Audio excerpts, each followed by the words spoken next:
warahmatullahi wabarakatuh.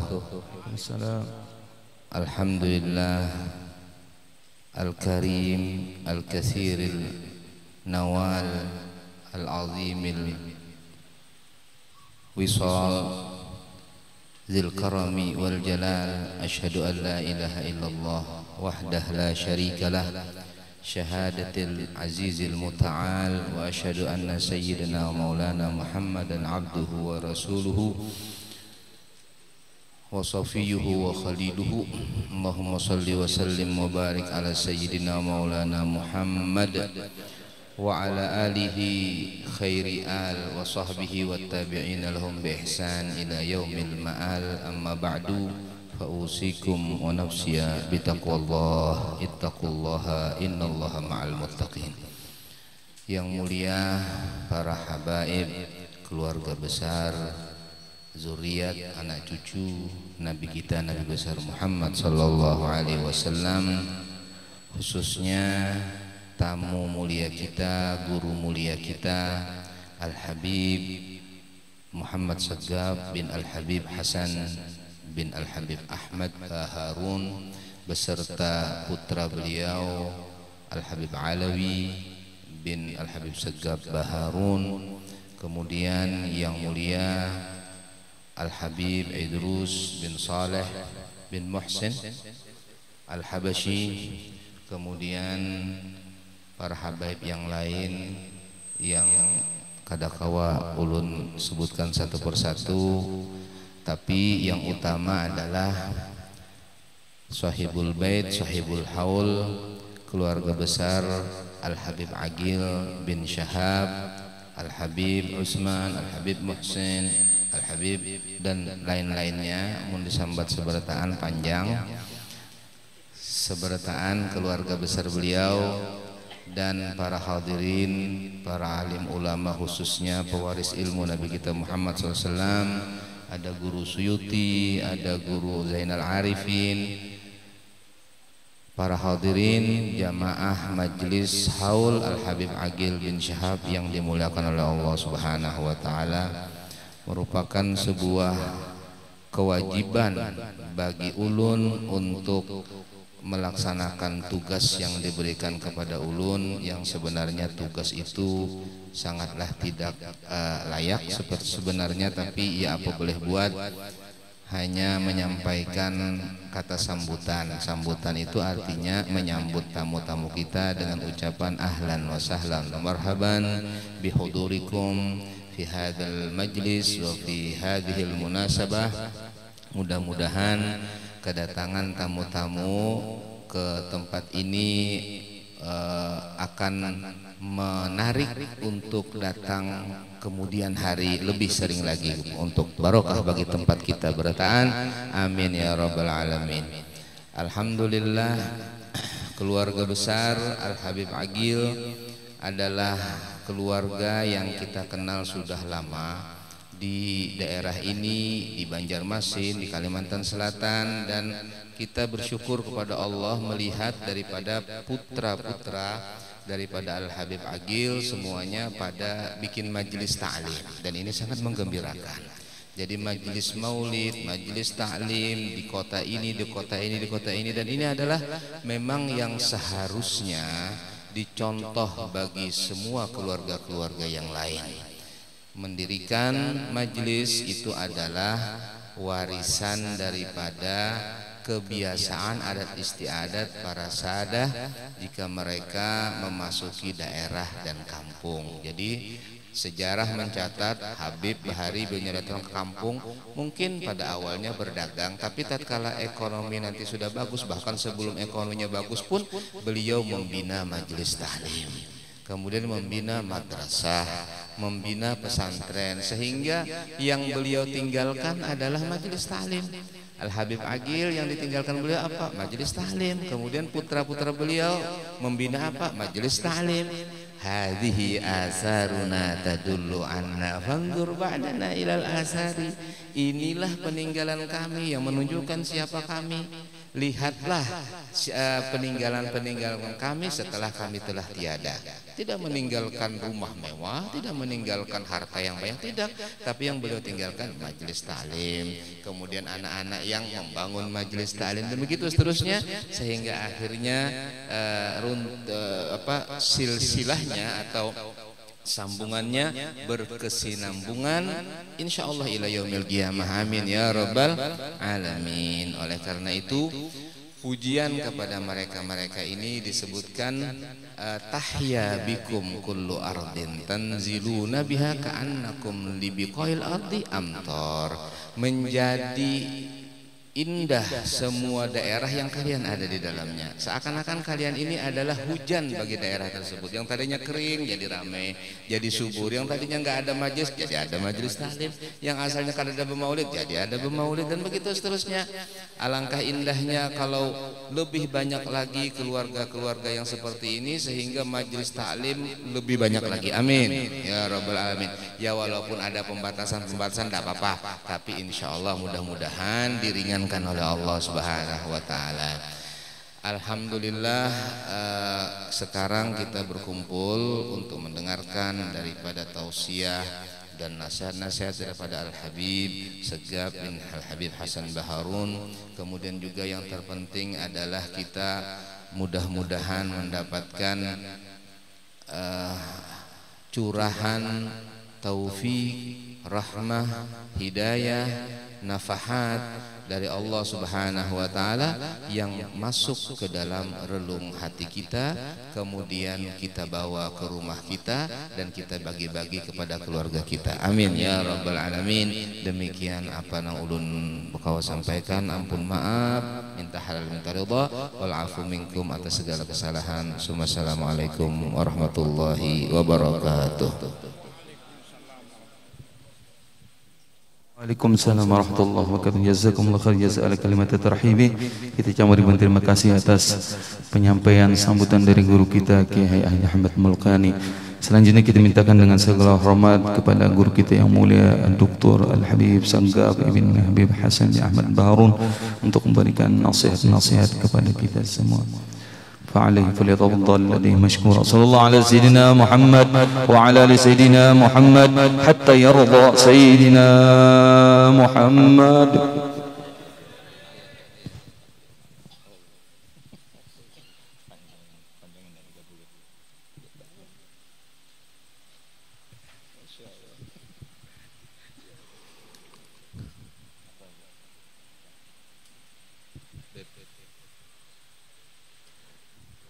Assalamualaikum warahmatullahi wabarakatuh.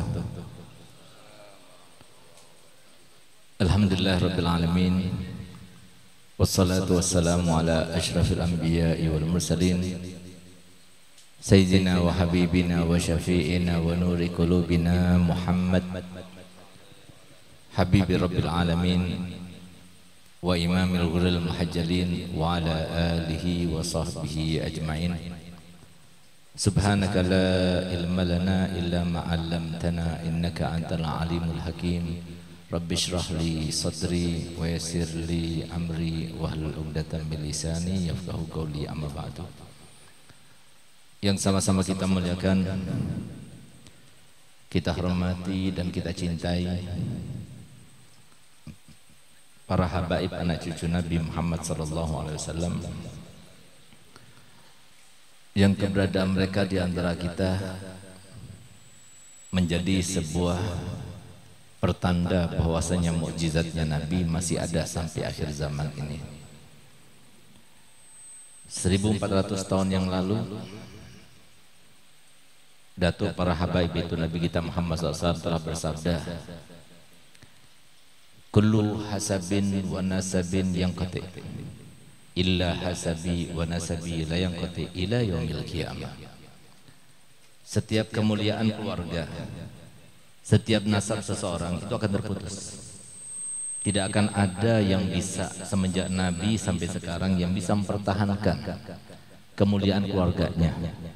Baik itu kemuliaan kerajaan Majapahit, kerajaan Pajajaran, kerajaan Siliwangi, ataupun khilafah-khilafah Utsmaniyah, Abbasiyah dan sebagainya, tidak akan berlanjut. Begitu pula nasab seseorang tidak akan mengingatnya, tidak akan menghafalnya, kecuali kemuliaan keluargaku dan nasab daripada keluargaku terus bersambung sampai hari kiamat. Dan alhamdulillah sampai sekarang mereka masih ada seperti yang disampaikan Nabi Muhammad, nasabnya tersusun Nabi seperti yang dikatakan oleh Nabi Muhammad, sehingga keberadaan mereka itu menjadi sebab di antara sebab tambahnya keimanan kita kepada Nabi kita Muhammad SAW. Dan keberadaan mereka di antara kita bukan cuma itu saja, tapi merupakan sebuah anugerah yang paling besar untuk umat ini, karena wasilah kita pada Nabi Muhammad memang banyak, akan tapi yang terbaik, yang teragung, yang tercepat, yang terkilat, yang tersingkat adalah cinta kepada zuriat Nabi Muhammad SAW. Karena itulah perintah Nabi Muhammad SAW langsung, yang lainnya secara tidak langsung, tapi Nabi Muhammad memerintahkan langsung untuk supaya kita ada hubungan dengan Nabi Muhammad. Perintahnya Nabi SAW kepada kita bukan karena perintah Nabi Muhammad, karena Nabi Muhammad juga diperintah oleh Allah Ta'ala. Di dalam Al-Quran telah disebutkan, Qul la as'alukum alaihi ajra illal mawaddata fil qurba. Katakan oleh Muhammad, bukan Nabi yang mau, katakan oleh Muhammad, katakan kepada umatmu, aku tidak minta balasan kecuali cintailah keluargaku. Di mana Nabi SAW bersabda dalam hadisnya yang sahih, Ahibbullah lima yaghdukum min ni'amih wa ahibbuni lihubbillah wa ahibbu ahla baiti lihubbi. Artinya cintailah Allah, karena Allah lah yang memberikan segala anugerah kepada kita, sehingga yang paling pantas untuk dicintai adalah Allah. Lalu cintailah diriku, kata Nabi Muhammad, demi cinta kalian kepada Allah. Dan cintailah keluargaku demi cinta kalian kepadaku. Artinya Pak, kalau kalian cinta kepadaku, cintailah keluargaku. Heran dan sangat-sangat tidak masuk akal kalau seumpama ada orang datang kepada ulun, lalu Sidin berkata kepada ulun, Bib, ulun cinta kepada Pian, tapi nggak cinta kepada anak Pian. Kira-kira ulun senang tidak mendengar yang semacam ini? Tidak senang, karena pastinya Nabi Muhammad telah menjelaskan dan mengajarkan, menghimbaukan kepada kita untuk berbuat baik. Yang pertama kali mendapatkan kebaikan kita, keluarga kita, yang paling dekat, lalu yang paling jauh, baru kemudian orang lain. Sehingga Nabi SAW bersabda, khairukum khairukum li ahli wa ana khairukum li ahli. Yang terbaik di antara kalian adalah yang paling baik pada keluarganya, sementara aku adalah yang paling baik kepada keluargaku. Alhamdulillah banyak para habaib datang pada malam ini. Yang dikatakan oleh Habib Abdullah Al-Haddad, barang siapa para habaib datang kepadanya, berarti dia itu datang dengan kakek moyangnya. Adalah Habsyi, Habib Idrus Al-Habsyi. Ada juga Al-Kaf, ada juga bin Syahab, ada juga para habaib yang lainnya. Maka semoga kita mendoakan keberkahan mereka semuanya. Kita doakan semoga mereka semuanya panjang umur, sehat walafiat, dimudahkan segala urusan. Dan wabil khusus putra dan putri almarhum daripada Al-Habib Agil Al-Maghfurlah, Al-Habib Utsman, Habib Muhsin, Habib Zain, Habib Syarif, dan semua para habaib, para syaraif, putra putri daripada Habib Agil Almarhum Al-Maghfurlah. Semoga mereka semuanya panjang umur, kabul hajat, dan semoga mereka bisa lebih baik daripada orang tuanya, sehingga kemudian mereka mendapatkan kemuliaan lebih baik daripada kemuliaan daripada Al-Habib Agil, insyaallah. Amin amin ya rabbal alamin. serta semua para habaib yang mohon maaf saya tidak sebutkan satu persatu, namun tanpa mengurangi rasa hormat dan cinta kami kepada mereka semuanya selaku zuriat Nabi Muhammad SAW. Yang sama-sama kita muliakan para alim ulama yang keberadaan mereka jelas-jelas dan telah dipastikan oleh Nabi Muhammad SAW mewakili Nabi kita Muhammad SAW.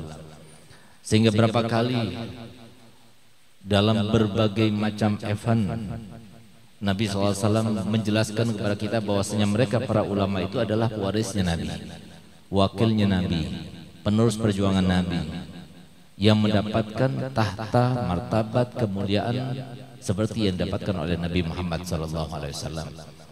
Sehingga beruntung bagi mereka yang dekat kepada ulama, menghormat ulama, mencintai ulama, berada di dalam hati ulama, apalagi sampai membahagiakan para ulama. Beruntung karena nanti pasti mereka akan mendapatkan syafaat dari kalangan para ulama yang sekarang ini yang jelas-jelas dan pasti dari 3 golongan, dan tidak ada 4 golongan yang akan memberikan syafaat kelak nanti pada hari kiamat. Yang pasti yang bisa kita berinteraksi, kita bisa berjumpa, kita bisa duduk-duduk, kita bisa minta doa, itu adalah para ulama. Sebagaimana Nabi SAW bersabda, la yashfa' yaumal qiyamah illa salasatun, tidak memberikan syafaat kelak nanti di hari kiamat kecuali hanya 3 golongan saja. Al-anbiya, para nabi, sulit kita itu mendapatkan para nabi. Wasyuhada, syuhada, sulit kita mendapatkan syuhada, karena syuhada kita bisa pastikan dia itu syuhada atau tidak setelah meninggalnya. Tapi ada satu lagi yang bisa kita berinteraksi walaupun mereka masih hidup. Siapa mereka? Al-ulama. Mereka lah, kata Imam Ghazali, sasaran seputar Nabi kita Muhammad. Apapun yang kita inginkan dari Nabi Muhammad ada pada diri ulama. Kita ingin mendoakan doa Nabi Muhammad, minta doa kepada ulama. Kita ingin mendapatkan syafaat Muhammad, cari syafaat itu daripada ulama. Kita ingin memantik perhatian, cinta, kerinduan Nabi Muhammad kepada kita, cari kerinduan tersebut, cinta tersebut daripada para ulama. Yang demikian itu kata Imam Ghazali berdasarkan hadis Nabi yang berbunyi, man zara aliman faka'annama zarani, wa man safaha aliman faka'annama safahani, wa man jalasa aliman faka'annama jalasani, wa man jalasani fid dunya kuntu lahu jalisan yaumal qiyamah. Yang artinya barang siapa yang datang berkunjung ke rumah orang alim, seakan-akan dia itu berkunjung langsung ke rumahku, kata Nabi Muhammad. Barang siapa yang datang bersalaman dengan orang alim, maka seakan-akan dia itu bersalaman langsung dengan Nabi Muhammad. Dan barang siapa yang duduk-duduk dengan ulama di dunia, maka seakan dia itu duduk bersama Nabi Muhammad. Dan barang siapa yang banyak duduknya dengan para ulama di dunia, kelak kata Nabi Muhammad di akhirat akan menjadi teman duduknya Nabi Muhammad. Semoga kita seberataan termasuk yang dijadikan Allah Ta'ala sebagai teman duduknya Nabi Muhammad, dicintai oleh Nabi Muhammad, dirindukan oleh Nabi Muhammad, mendapatkan syafaat Nabi Muhammad, berada di mahsyar bersama Nabi Muhammad, melewati sirat bersama Nabi Muhammad, dan akhirnya bertetangga bersama Nabi Muhammad berkat para ulama-ulama Nabi Muhammad. Amin, amin ya rabbal alamin. Khususnya yang saya muliakan, saya cintai saudara kami Guru Ustadz Ahmad Mulkani hafidhahullah wa ra'ah, Guru Arifin, Guru Suyuti, dan semua para guru yang mohon maaf saya tidak sebutkan satu persatu, namun tanpa mengurangi rasa hormat dan cinta kami kepada mereka semuanya selaku penyambung lidah Nabi kita Muhammad SAW.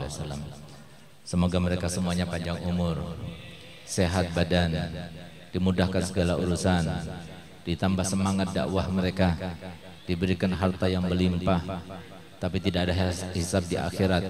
Dan semoga mereka semuanya sering bermimpi Nabi Muhammad SAW, dan semoga mereka semuanya masih tetap bersama kita, menampakkan akhlak mulianya kepada kita, menyampaikan tutur kata mulia Nabi Muhammad kepada kita, sehingga kita semuanya tetap bisa berinteraksi dengan Nabi Muhammad SAW.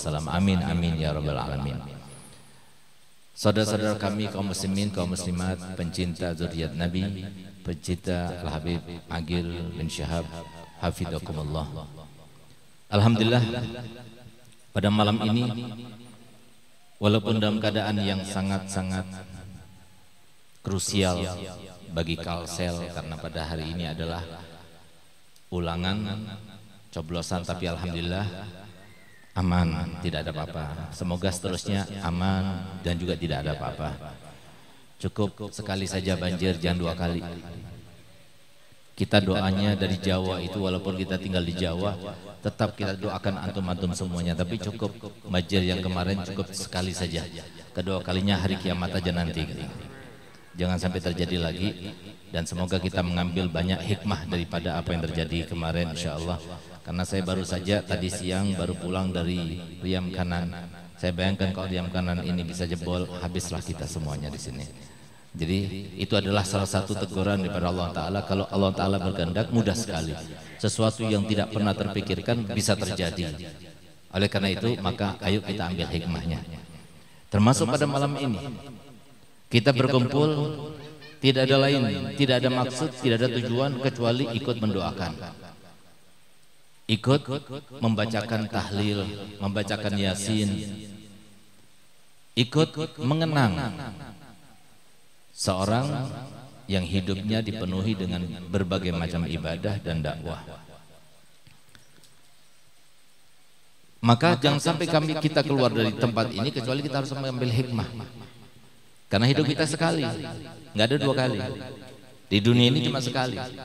Di akhirat itu adalah rumah atau alam di mana kita harus mempertanggungjawabkan semua yang kita lakukan selama di dunia. Sehingga kita harus benar-benar mengambil hikmah dari setiap keadaan yang berlaku, setiap kejadian yang terjadi, kita harus mengambil hikmah. Di antara yang harus kita ambil hikmah pada malam ini, ternyata yang dihauli itu bukan semua orang. Dan yang menghauli juga bukan semua orang. Yang dihauli bukan semua orang, yang menghauli juga bukan semua orang. Yang ternyata juga yang dihauli itu hanyalah orang-orang yang dicintai oleh Allah. Begitu pula yang menghauli juga orang-orang yang dicintai oleh Allah. Yang kasihan ini adalah yang tidak dihauli dan yang tidak menghauli. Semoga kita bukan termasuk golongan yang ketiga ini. Yang dihauli mulia, yang menghauli juga mulia. Yang kasihannya tidak dihauli atau tidak menghauli. Ini yang ketiga, ini termasuk yang tidak mendapatkan kesempatan yang baik daripada Allah Subhanahu wa taala. Kenapa saya katakan bukan semua orang dihauli? Untuk supaya kita pulang ke rumah masing-masing, untuk kita nyatakan di dalam diri kita semuanya, kita ini termasuk yang dihauli atau tidak? Kalau kita termasuk yang dihauli, masih mending. Ada yang mengirim AC ke kubur kita. Coba lihat bagaimana apa yang kita lakukan sekarang ini, berapa yang berkumpul.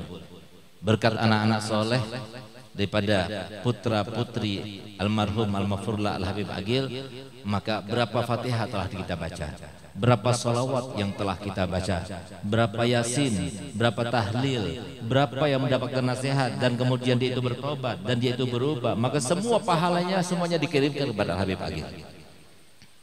Bukan cuma satu AC, bahkan ribuan, bahkan lampu-lampu yang sangat menderang, bahkan membuka celah yang sangat lebar dari kuburnya menuju surga. Itu keberuntungan yang didapatkan oleh orang yang dihauli. Pertanyaannya adalah apakah kita kalau meninggal nanti dihauli apa tidak? Tanyakan. Siapa yang akan menghauli kita? Siapa sih yang dihauli? Untuk supaya kita itu jangan sampai membuang-buang waktu, membuang tenaga, membuang harta, membuang kesempatan. Karena kita harus salah satu daripada 2 ini. Kalau enggak dihauli, ya menghauli. Jangan sampai sudah tidak menghauli, juga tidak dihauli. Nauzubillah. Ini yang ketiga ini adalah golongan yang dihilangkan oleh Allah Ta'ala kesempatan baik untuknya. Yang pertama, siapa yang mereka dihauli? Yang dihauli itu hanyalah mereka dicintai oleh Allah Ta'ala, walaupun tidak punya harta. Habib Agil nggak punya banyak harta, tapi dia punya akhlak mulia, tapi dia punya iman dan takwa, tapi dia itu cinta kepada orang soleh, tapi dia itu cinta kepada para aulia, tapi dia itu cinta kepada sesama para habaib, tapi dia itu cinta kepada orang tuanya, tapi dia itu cinta pada tetangganya, tapi dia itu cinta kepada semua kaum muslimin. Itulah yang menyebabkan dia sekarang kita hauli dia. Kalau kita ingin dihauli seperti beliau, jangan kita katakan, oh nggak mungkin. Siapa bilang nggak mungkin? Kalau kita katakan kita nggak mungkin dihauli, berarti kita telah memastikan bahwasanya Allah tidak adil. Padahal tidak, Allah itu maha adil. Habib Agil punya kesempatan untuk dihauli dan telah dilaksanakan dan dimaksimalkan kesempatannya. Sementara kita punya kesempatan atau tidak, pastinya iya punya kesempatan. Cuma kita menggunakan kesempatan atau tidak tergantung kepada antara kita dengan Allah. Oleh karena itu, bolehlah kita bertanya kepada diri kita, siapa sih yang dihauli? Pejabat dihauli. Kenapa diam semuanya? Jawab dong. Pejabat dihauli, orang kaya dihauli, dukun dihauli, anggota legislatif dihauli, artis dihauli, pemain bola dihauli, pemain basket dihauli. Siapa yang dihauli? Jadilah seperti mereka. Kalau kita bukan termasuk mereka yang dihauli, ya siap-siap saja. Berarti kita mempersiapkan diri untuk cari celah lagi. Kenapa? Allah maha adil. Jangan kita katakan Allah tidak adil. Enak ya habaib, mereka itu cucunya Nabi. Siapa bilang? Mereka itu habaib itu, walaupun mereka itu cucunya Nabi yang mendapatkan anugerah yang sangat besar, tapi mereka tidak pernah memplanningnya. Nggak pernah kita itu di alam arwah kemudian janjian sama Habib Utsman. Habib Utsman nanti kita keluar sebagai Baharun, saya Pian sebagai bin Syahab ya. Nanti tahun ini Pian lahir duluan, baru Ulun. Nggak ada rencana. Allah semua yang berikan. Allah yang memberikan kegantengan, Allah yang memberikan ketampanan, Allah yang memberikan kecantikan, Allah yang memberikan kekayaan, Allah yang memberikan kekuatan, Allah yang memberikan kesempatan, Allah yang memberikan semuanya. Sehingga apa? Apa yang kita miliki? Yang kita miliki cuma kesempatan. Saya masih teringat, saya punya abah almarhum Al-Habib Hasan rahimahullah rahmatul abrar, di mana beliau yang mentaksis dan pertama kali membangun pesantren Darul Dakwah yang sekarang kita anak-anaknya melanjutkan, dan alhamdulillah sekarang muridnya sudah sekitar 14.500 dari mulai MI sampai pasca sarjana. Pondok nomor 2 se-Indonesia yang ada program doktornya, alhamdulillah sekarang 14.500 tidak sholat, tidak ngaji, tidak baca tasbih, tidak tidur, tidak mutola'ah, tidak belajar, kecuali sebelum ditulis, dicatat di amal kebaikan mereka semuanya dikirim dulu kepada Abu Yahya Hasan. Berapa banyak keuntungannya yang didapatkan. Kenapa beliau begitu? Menggunakan kesempatannya. Karena dia dekat kepada ulama, dia belajar kepada ulama, sampai dirinya dihitung dan dikatakan oleh para masyarakat dia juga termasuk ulama. Menggunakan kesempatannya. Sehingga Pak dihauli, bukan cuma di pondok dihauli, di Banjar dihauli, di Jakarta dihauli, bahkan di luar negeri dihauli. Berapa banyak yang mengirim?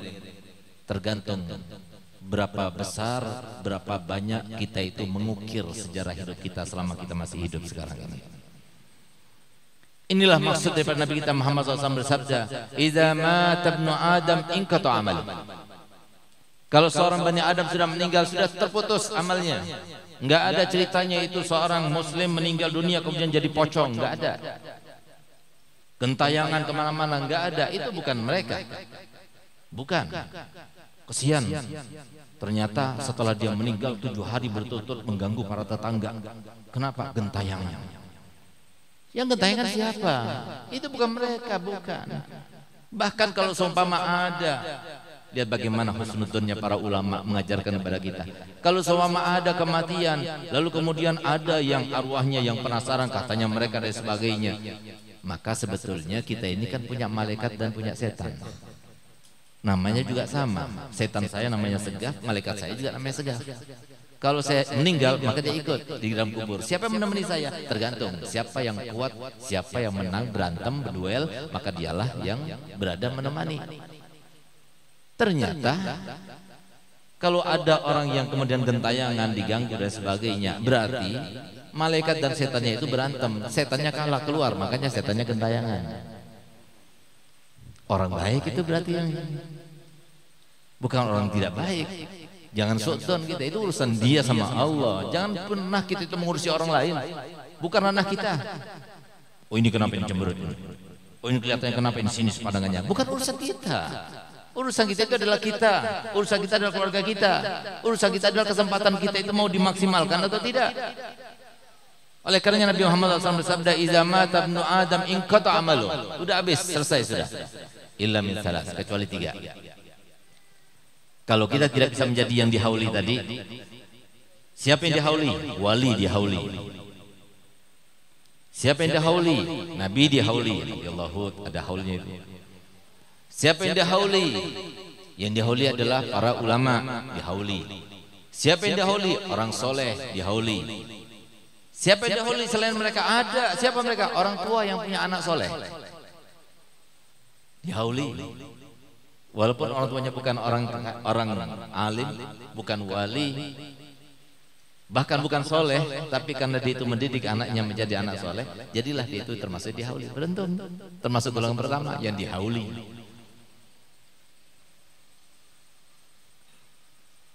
Yang tidak termasuk daripada 4 ini, maka dengarkan kata Nabi Muhammad. Illa 3, kecuali 3 ini. Kalau seorang itu mati, maka habis sudah. Berarti catatan amalnya sudah terputus, selesai sudah. Nggak ada lagi yang menyambung, nggak ada lagi yang mengirim, nggak ada lagi sudah. Kalau Habib Agil ada yang mengirim, kenapa? Karena dia itu memaksimalkan 3-3-nya ini. Kalau kita tidak memaksimalkan sekarang, kapan lagi? Kesempatan cuma sekarang ini. Yang pertama adalah sedekah jariyah. Berapa sedekah jariyah semuanya? Hitung-hitung dari sekarang. Kata Nabi Muhammad, orang yang cerdas itu bukan yang pegang kalkulator terus untuk menghitung dunianya, untuk menghitung hartanya, untuk menghitung uangnya. Tidak, tapi orang yang cerdas itu adalah yang menghitung-hitung selalu, mengevaluasi amal kebaikan daripada keburukannya. Kalau saya meninggal sekarang, saya termasuk yang mana? Penghuni surgakah atau penghuni neraka? Setiap hari, setiap jam, setiap waktu, setiap minggu. Nah, itu orang cerdas. Yang kedua, ciri-cirinya orang cerdas. Orang cerdas itu tidak melakukan suatu tindakan kecuali selalu identik dengan akhiratnya. Itu orang cerdas. Kenapa dikatakan cerdas ya semacam itu oleh Nabi Muhammad? Tahu apa sebabnya? Rahasianya? Karena orang yang cerdas itu tidak gampang dibungul-bungulin oleh setan. Makanya cerdas dan cerdik. Tapi yang suka dibungul-bungulin setan nggak pernah hadir majelis taklim. Walaupun kaya, walaupun nggak pernah hadir majelis taklim. Walaupun pejabat, walaupun nggak pernah hadir dekat pada ulama, nggak pernah bantu para ulama, nggak pernah memuliakan para ulama. Walaupun presiden, walaupun siapapun, walaupun dia bukan orang cerdas. Tapi sebaliknya dia itu adalah orang yang terbuai dan tergoda dengan bisikan setan. Semoga kita bukan termasuk yang semacam itu. Berapa sedekah jariyah kita? Dari mana kita dapat harta? Saya masih teringat bagaimana saya punya abah berkata begini, Segaf, dari sekarang sampai kamu meninggal harus kamu berada di titik 0. Jangan berubah, jangan beranjak. Saya pikir dulu waktu itu beliau katakan ketika saya berumur 11 tahun, waktu naik becak bersama beliau dari rumah menuju Masjid Jami' Bangil untuk sholat Jumat. Dari sekarang sampai kamu meninggal jangan pernah beranjak dari titik 0. Saya pikir mudah, yang sulit itu jadi nomor 1. 10 besar saja susah banget. Kalau cuma 0 kan mudah sekali. Pikir saya begitu. Tapi ternyata setelah kita amati, kita cermati, kita pelajari, kita alami, kita terapkan, ternyata sesuatu yang sangat sulit. Kenapa? Itulah sifat ubudiyah yang paling sempurna. Itulah sifat yang dikatakan oleh Nabi SAW, yang dibanggakan oleh Nabi SAW di dalam sebuah event yang paling spesial bagi Nabi kita Muhammad SAW. Subhanalladzi asra bi'abdihi laylan minal masjidil haram ilal masjidil. Tidak dikatakan li abdihi, li habibihi, li rasulihi, li nabihi. Tidak. Tapi li abdihi. Siapa abad? Abad itu adalah yang di titik 0. Nggak pernah dia merasa, wah saya pakai imamah, berarti saya ini orang mulia. Oh saya punya ilmu berarti saya orang alim. Oh saya punya ini berarti saya ini orang yang berhak untuk dihormati, dimuliakan. Kalau nggak hormati kita sinis, kita benci, kita balas sebagainya. Bukan. Apa kata saya punya abah? Segaf. Waktu itu masih ingat saya contoh yang diberikan oleh ayah saya. Kalau seumpama suatu waktu kamu itu menjadi ahli pidato, walaupun bukan keinginan saya. Dan Ustadz Mulkani termasuk yang menyaksikan bahwasanya menjadi ahli pidato bukan keinginan saya dan bukan cita-cita saya. tapi terpaksa. Kenapa demikian? Silahkan tanya kepada Ustaz Mulkani. Beliau adalah sahabat saya, saudara saya, yang dianggap anak abah saya, yang ayah saya lebih merindukan kepada beliau walaupun beliau kurang rindu kepada saya punya abah. Karena rindunya guru kepada murid itu lebih daripada murid kepada gurunya. Subhanallah.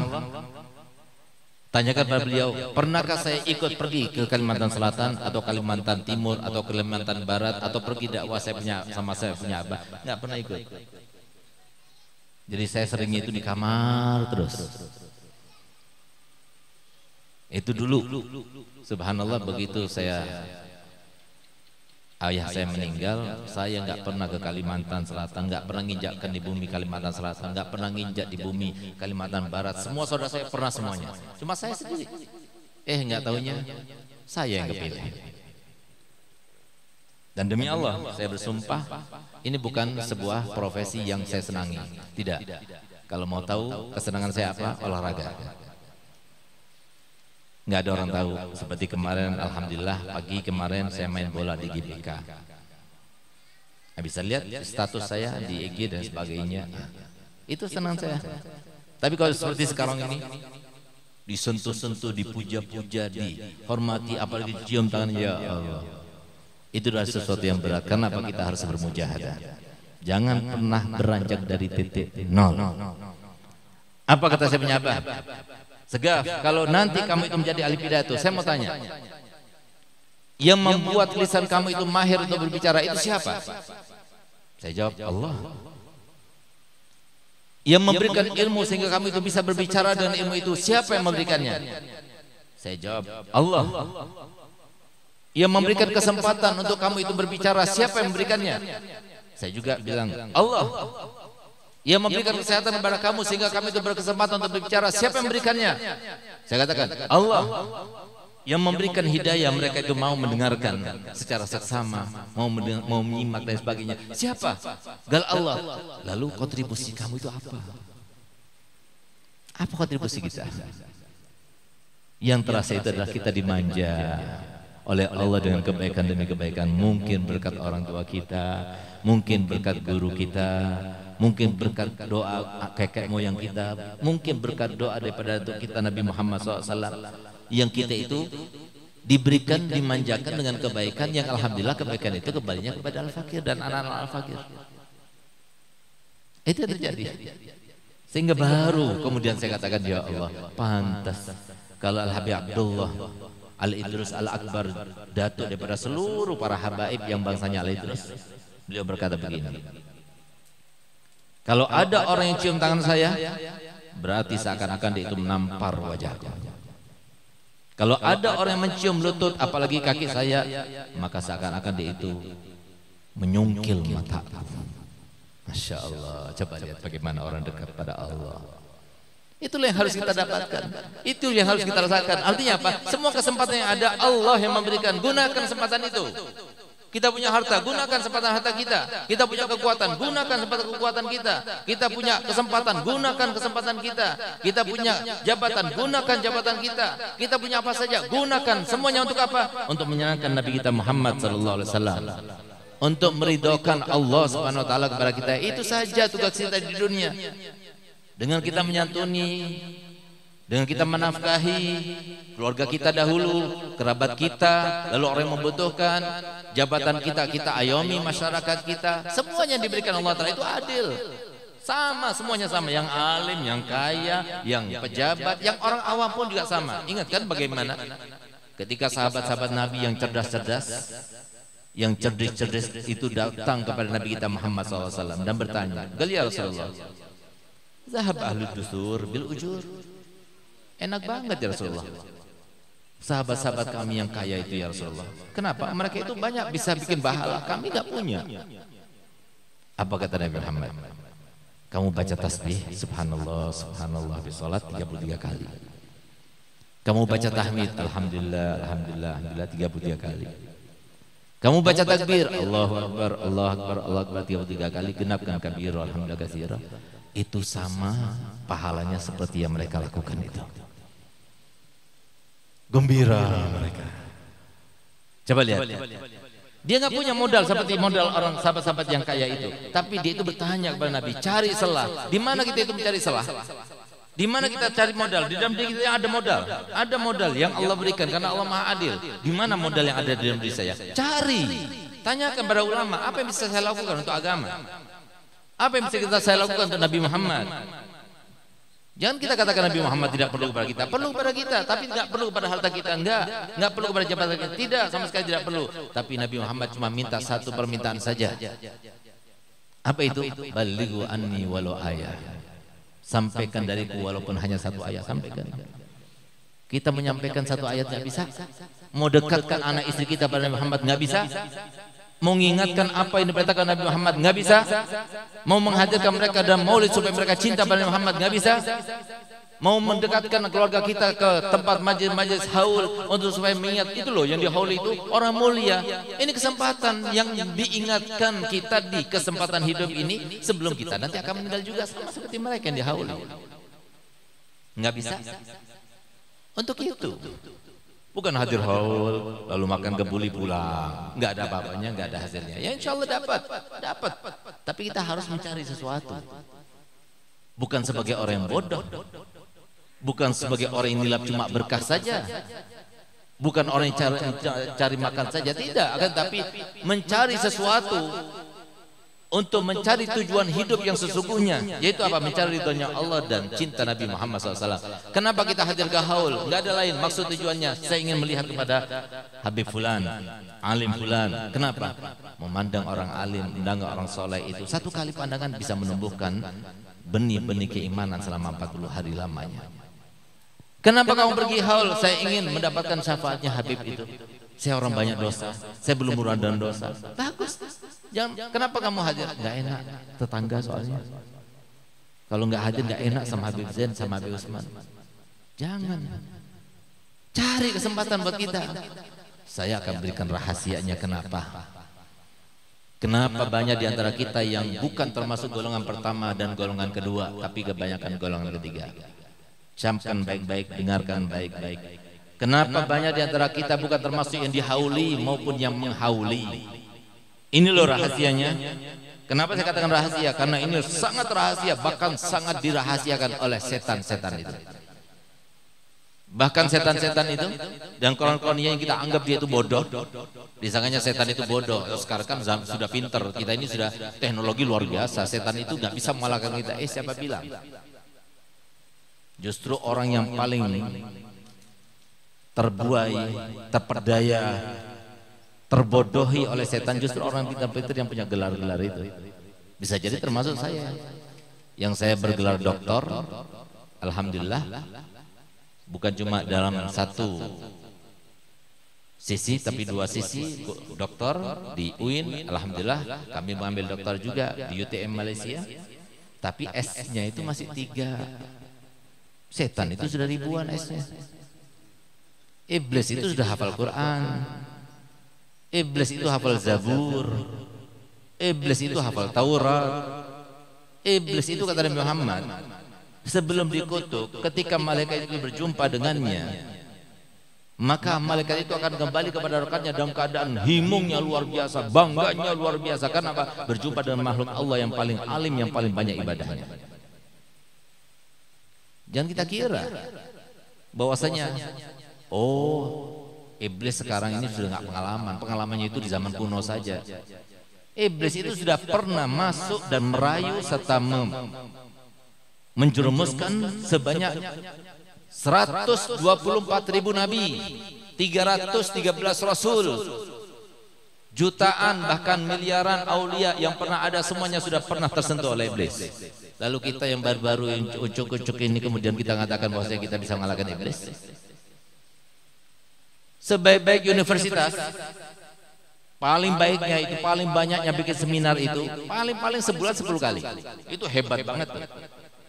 Tapi iblis membuat diklat dan workshop kepada kroni-kroninya, anak buahnya itu setiap hari bikin workshop.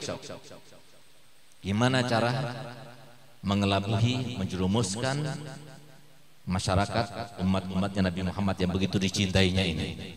Nabi Muhammad kesian. Ulamanya nggak punya uang, yang punya uang diambil sama setan. Nabi Muhammad kasihan, yang punya jabatan menjauh daripada Nabi Muhammad, mendekat kepada setan. Nabi Muhammad kasihan. Sekarang kasihan ulamanya, ya punya satu cuma modalnya apa? Ikhlas saja, nggak punya lain. Bahkan kalau semua ulamanya pakai mobil bagus diomongin, pejabatnya pakai mobil bagus dibanggain, kan aneh. Kalau semua ada Nabi Muhammad sekarang, kita sebagai yang menerima tamu sebagai Nabi Muhammad mau datang, kita mau naikin apa mobilnya? Pakai mobil apa? Hai orang-orang Kalsel, mau pakai mobil apa? Rasulullah mau datang, pakai mobil apa? Pakai mobil apa? Nggak jawab, pelit semua berarti ini. Pakai mobil apa? Pakai mobil apa? Yang paling mahal. Harusnya begitu kan? Harusnya kita bangga. Sudah nggak bantu, sudah nggak membahagiakan, malah ngomongin. Nah, ini sekarang ini Nabi Muhammad SAW sekarang ini. Oleh karena itu, dengarkan baik-baik apa rahasianya. Sampaikan pada keluarga, sampaikan pada istri, sampaikan pada anak. Ini loh sebabnya kenapa kita tidak mau dan tidak termasuk yang dihauli maupun menghauli. Ini sebabnya. Apa kata Allah SWT dalam Al-Quran? Dan semuanya ada di dalam Al-Quran, semuanya ada di dalam hadis Nabi. Cuma kita nggak mau menggalinya, kita nggak mau dekat pada Nabi Muhammad.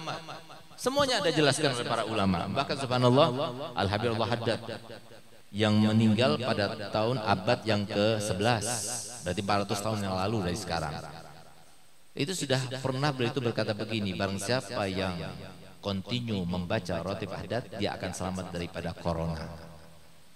Karena corona ini kan 19, corona yang 1, 2, 3 kan sebelumnya sudah ada.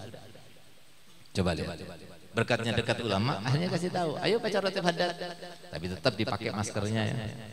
Tetap kita ikut apa yang dihimbau oleh pemerintah. Jangan sudzon kepada siapapun juga, apalagi pada pemerintah.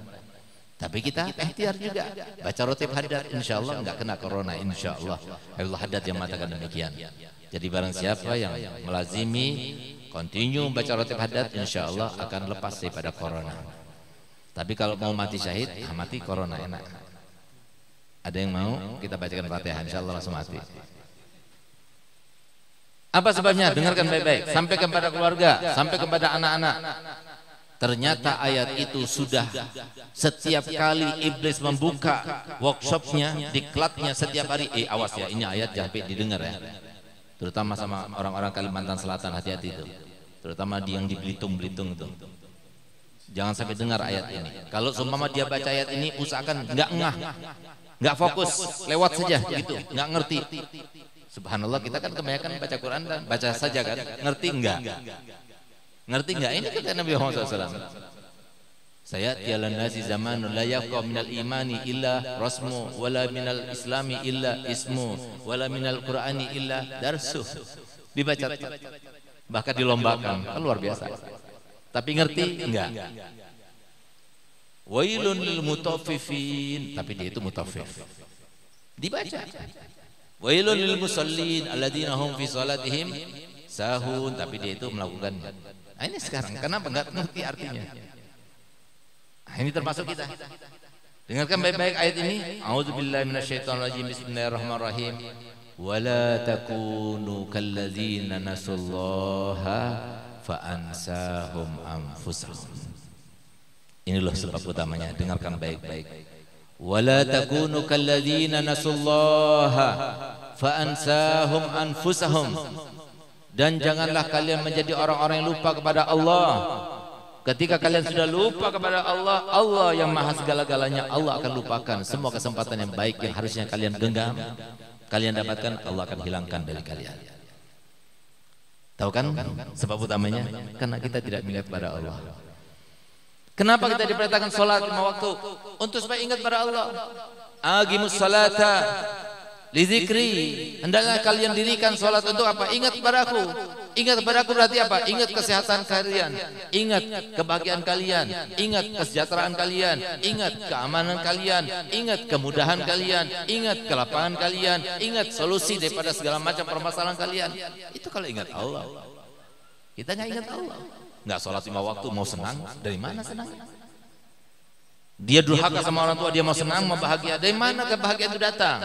Silakan tanya pada siapapun juga. Bahagia, sehat, umur panjang, kemudahan, kelapangan, keamanan, kesejahteraan. Siapa yang memberikan? Allah. Bukan siapapun ya, siapapun tidak ada yang bisa memberikan kecuali Allah. Bagaimana mungkin kita akan mendapatkan itu daripada Allah sementara kita tidak melakukan sesuatu yang diperintah oleh Allah dan menjauhi apa yang dilarang oleh Allah. Oleh karena itu inilah sebabnya.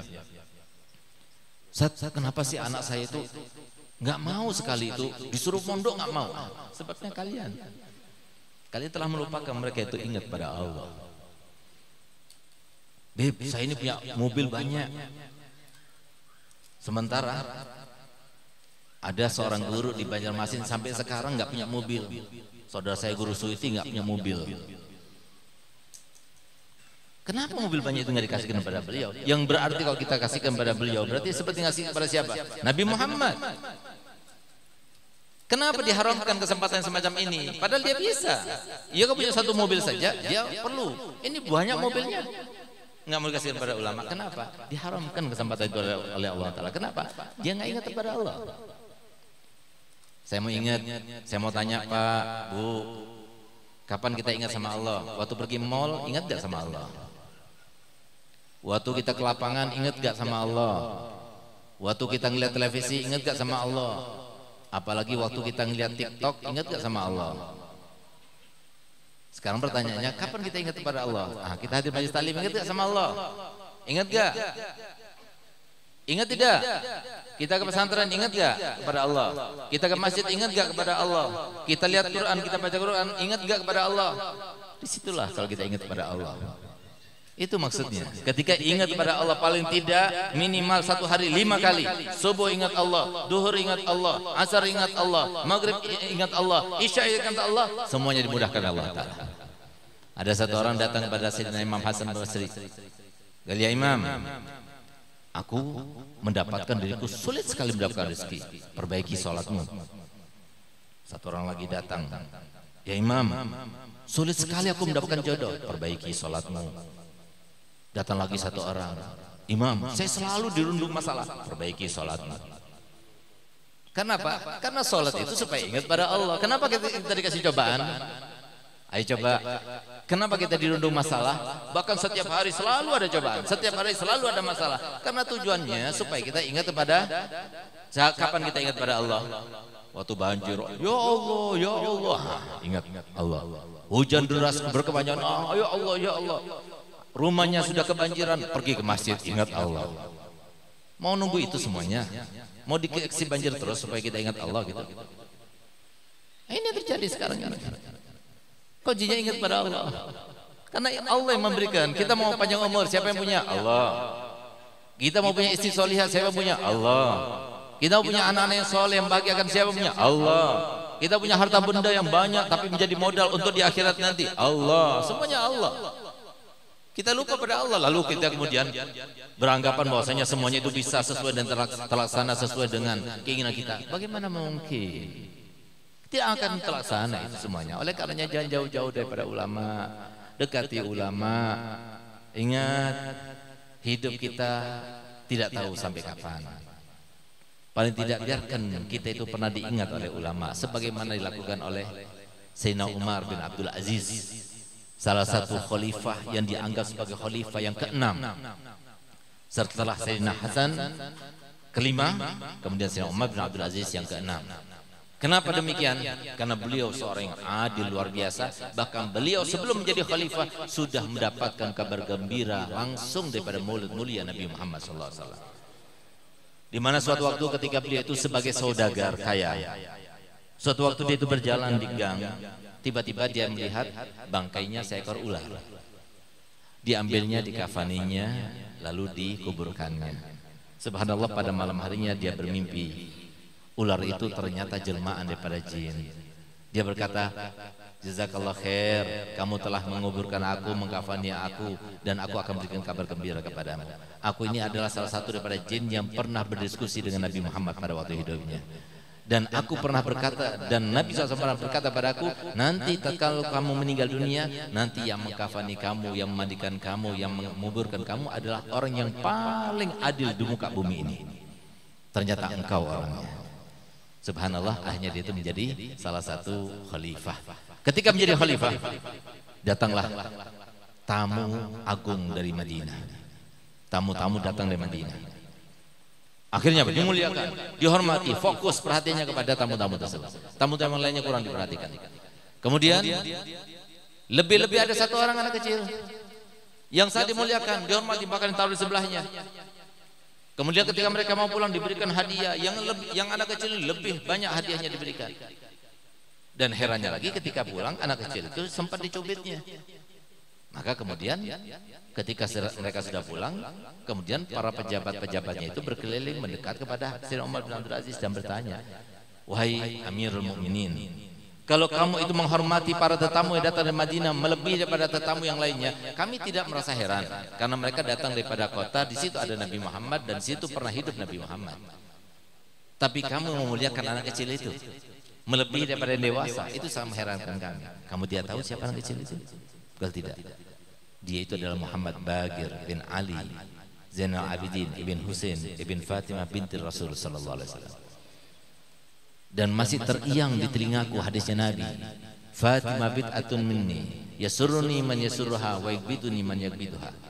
Fatimah adalah bagian daripada aku. Siapapun yang menyenangkan berarti menyenangkan aku. Siapapun yang membuat sedih dia berarti membuat sedih aku.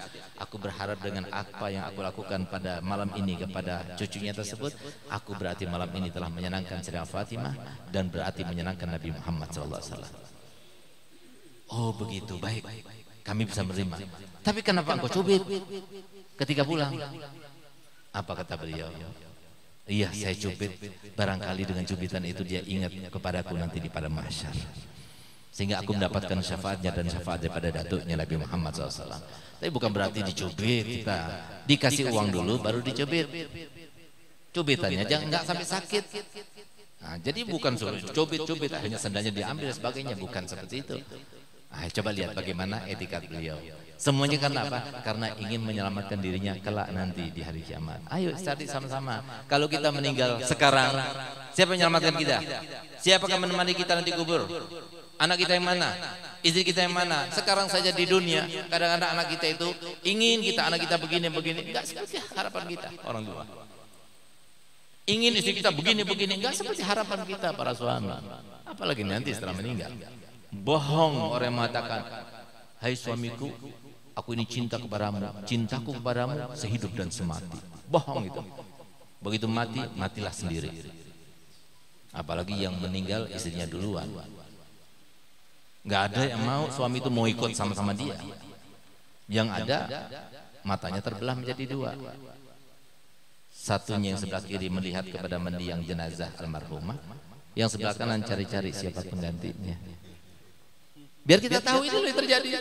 Siapa yang menemani kita? Yang menemani kita adalah kesempatan yang sekarang kita bangun. Ayo jangan lupa, dekati majelis taklim, dekati Al-Quran, dekati masjid, dekati para ulama, dekati para habaib, cintai mereka supaya kita mendapatkan syafaat kelak nanti daripada Nabi Muhammad SAW. Ya Allah, jadikanlah kami semua ya Allah termasuk yang Kau pandang dengan rahmat-Mu ya Allah.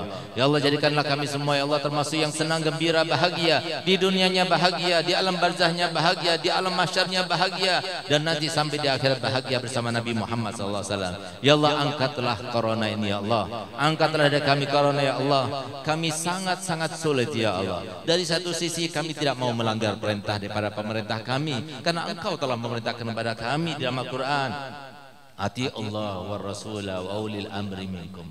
Taatlah kepada Allah, taatlah kepada Rasul, dan taatlah kepada siapa yang memimpin kepada kalian. Tapi dari satu sisi juga kami sangat sulit ya Allah. Kami sangat sesak bernafas dengan masker yang selalu kita pakai ya Allah.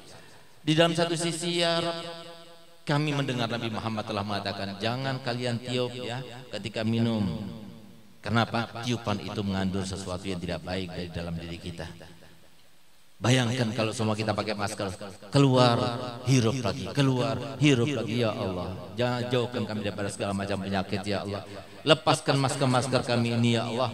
Semoga kita telah melepaskan masker ini selama-lamanya ya Allah, tapi hidup dalam keadaan sehat walafiat. Ya Allah, angkatlah corona ini daripada negeri kami tercinta ini ya Allah.